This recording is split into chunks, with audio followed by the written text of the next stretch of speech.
Hey, everybody.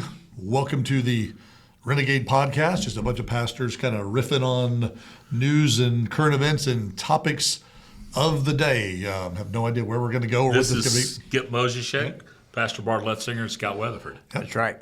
That's right. So, I actually have a good question for you to lead off this topic. What is the question? You guys watch Super Bowl who didn't on watch Sunday. Who didn't watch the Super Bowl? Exactly. 128 million people. That was a Taylor Swift gathering. That's why they're the 128 million. Did you? I got my friendship bracelet on. What did you think about the commercials this year? Some of them were pretty funny. I think the one that stood out to me, the most memorable one to me, was the one with Patrick Stewart punting the cartoon character, trying to get his head shaped like a football, trying to get him up the mountain. And I about died laughing. And then it's like, oh, when they missed, he crashed in the mountain. It's like, oh, we need another pig skin. And they look down and it's Peppa Pig. And Papa. Yeah, Papa. And I fell out of the chair. So what was that commercial about? That was for Paramount Plus. I do remember that one. There was the other. Yeah, because Picard is on Paramount Plus. But the other one I remember was the Ben Affleck, J-Lo. Yeah, that was good. Matt Damon. The thing that I remember about that was Matt Damon just looking at, Ben Affleck going, what did he say? Something like, dude, our friendship isn't worth this. Or, he was like he kept going. Apologizing for everything. He kept saying, this coffee's so wicked smart. Remember Tom Brady came out too? That's actually said. That one, I remember the commercial. I can't. Dunkin' Donuts. Oh, it was Dunkin' Donuts. Yes. Okay. Yeah, remember There's a hole old in that shoot? one, Yeah, I didn't remember that.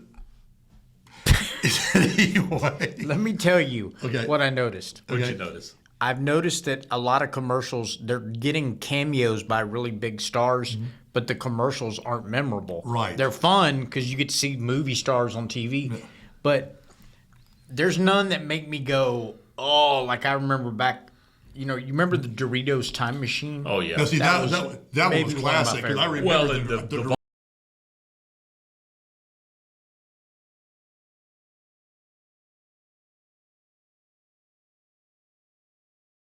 time travel Doritos commercial. Yeah, it's a concept. The Darth Vader Volkswagen little kid commercial. So, yeah, those are memorable.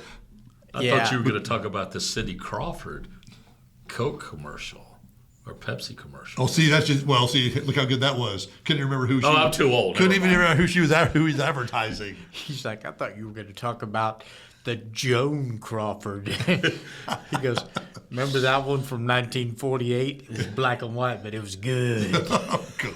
Wow.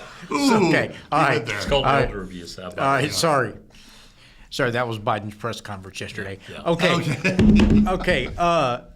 So here's my question. Here's my real question. I say all that about commercials. Right. Did you see and notice, because I know you did, It's so funny, those commercials, they polarize everybody, because I've heard complaints from both sides, from the left and from the right. The first complaint I heard on that commercial was Christians talking about how it cost $14 million to do that commercial. Do you know how many homeless people we could have fed with $14 million? Mm-hmm. Yeah, it's really staggering that only 2% of Christians give to charitable donate causes. Yeah. So it's like big time hypocrisy to say, oh, we could have given. They ain't giving jack. All they do is complaining. And what's really another thing too about I had a conversation with someone like this. He said, well, we know Jesus wouldn't hang out with those people. Well, actually, he did. Yep. Yeah. because everyone in the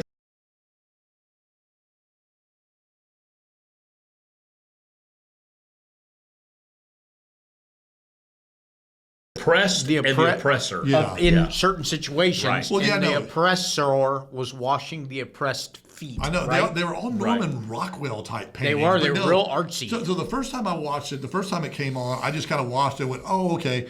The second time, though, I really kind of honed in and watched who's washing who, what the pictures were. And the ones that, of course, jumped out was the person in front of the bus. And, of course, you could tell they were migrants getting off the bus, illegal aliens getting off the bus, and washing one of their feet. Then it was the one at the family planning clinic, which we all know what that is a euphemism for, washing one of their feet. And then the other one I noticed was the not the mixed race one, because that one really didn't stand out, because that goes either way.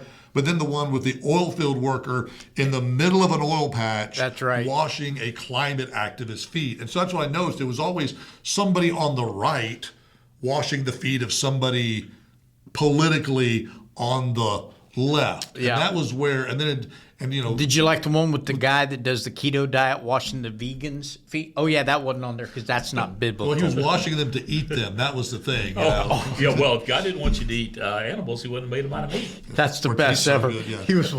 He was washing his dinner. He was preparing dinner. That's kind of cannibalistic. Oh, don't you? yeah. Jeffrey Dahmer. So, you know what? Head, Wait a shoulders, minute. knees, and toes. Okay, sorry.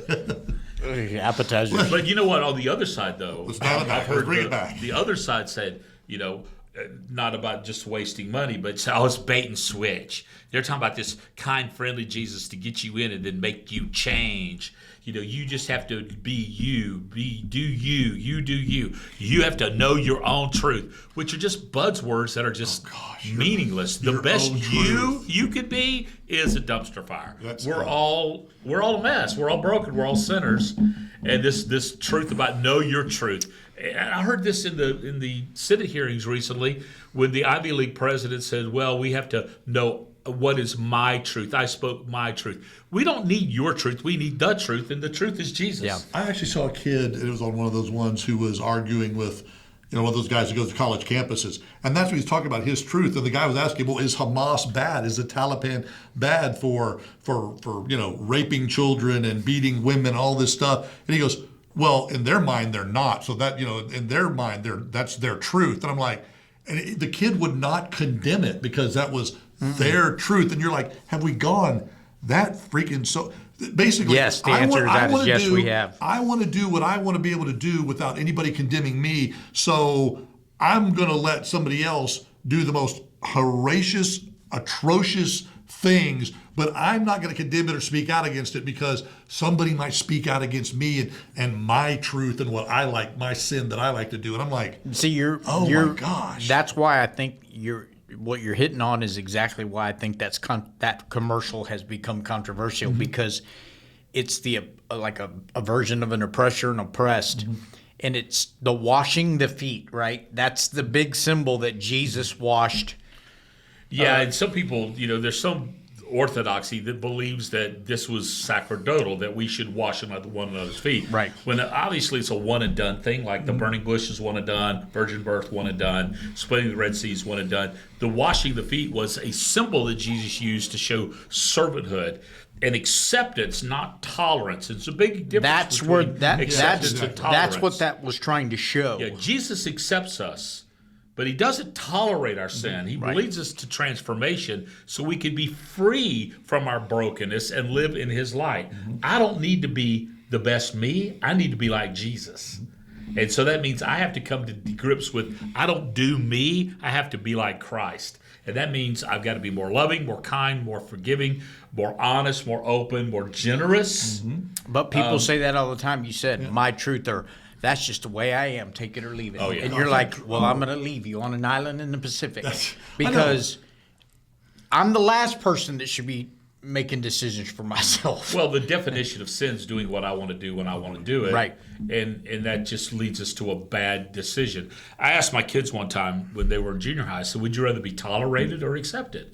And they said, well, we'd rather be accepted. I said, why? Well, it's toleration. You just tolerate something, you just put up with them. Acceptance means you really love them. I said, even when they're weird? And they go, yeah, it's hard when people are weird, but we're all weird.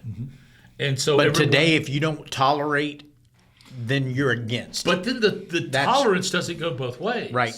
Oh, 100%. No, that's exactly. On both sides. Right. Yeah, well, that's just it. It's like basically, well, and that's what so much of what we're doing now. It's like we're pandering to that small minority that you have either side. Right. Yeah. Well, either side, but it's Yeah. like you have to acknowledge them. You have to accept their truth. You have to call them what they want to be called. You have to use their pronouns, or you have to again accept what they do the way they do it.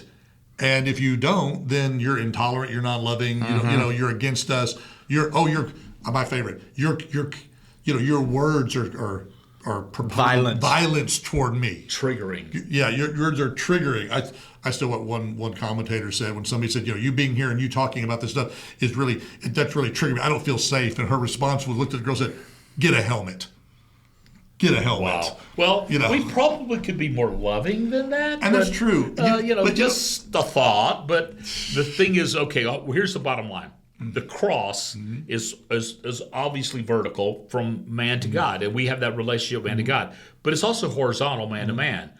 So we're to love God and love people. That means we have to live at the center of the cross, where we're loving, kind, good, and gracious to one another, but also coming to Christ with holiness that he gives us, and living in righteousness that he gives us, with morality he gives us, not as the world gives, our culture gives, but living in biblical truth, biblical morality, biblical revelation, and then loving people accordingly. And not to manipulate people into somebody to change, because I can't change anybody. No. But Jesus can change anybody. No, but that's exactly it. It's that our society now has gotten to that where everything's a gotcha moment. Everything is trying to prove a point. I mean, if you go through all the TikTok videos and all those type of things, it figures out what your point of view is, and then it just floods you with that. And then it floods you with that to reinforce That's it. you're right. And that's what it is. It's everybody's right. You're right. I'm wrong. I'm right. You're wrong. And that's what everybody. We do. We live in a gotcha society. Well, we live nowadays. And everything's controversial. I mean, a commercial like this, it's great because it does start conversation. But again, too many people try to turn it into my point of view is right, your point of view is wrong. That's to me what was amazing about this commercial. I think it was a great commercial because you've got people on the left that are griping about it. You've got people on the right that are taking fault with it. You've got people in the middle that are finding fault with it in some shape, form, or fashion. And to me, that's like the perfect commercial because it really is. Hits, yeah. It makes every group, no matter where they're at on the political, religious, social, whatever spectrum, Think. Deal with the facts. Yeah. Well, and making Jesus famous is always the right thing to do. I'll tell you what my first thought. I was at my brother's house. We were watching the Super Bowl, and my first thought is, "Oh, great!" Because it came on, and I went, "Oh boy, here we go." It's a Mormon commercial. Yeah. Or it's a lighthouse Jehovah, because it's happened all the time. I'll watch this commercial, and then at the very end, it'll say, Jesus, Jesus, Jesus, brought to you by the Church of Latter-day Saints. And I always go, my thought is, well, that's bait and switch, okay? Yeah. Because that's straight up, I'm telling you, that's a false Jesus that they're talking about. So I watched that, and I go, oh boy, and then it wasn't. It didn't say that. So I went and looked up what it was, and I was pleasantly surprised that it's a pretty reputable group of people that have funded this that really aren't from an organization. Well, they're just part of Christianity. Even those got tortured by the left said they're evil. They make money selling worthless stuff, and they've stolen artifacts from the Middle East, and just every kind of nefarious thing you could think of about this organization that was behind the funding of it. But here's the thing: I know the heart was to make Jesus front and center in our culture. And the heart of Jesus is to make your life different, is to make you more loving, more gracious, more kind. So maybe you know what? Maybe what we ought to do, we ought to look for the metaphorical opportunity to wash people's feet instead of judging them. Maybe we need to leave the judgment to God and the loving people like Jesus loved them to us. Maybe Christians, if we were more loving and less judgmental, we might see more life change. Yep. And that's what the bottom line is. Better today than we are yesterday. Better tomorrow than today. And better is? More like Jesus. There you go. We'll see you next time on the Renegade Podcast. Hope you join us. Peace.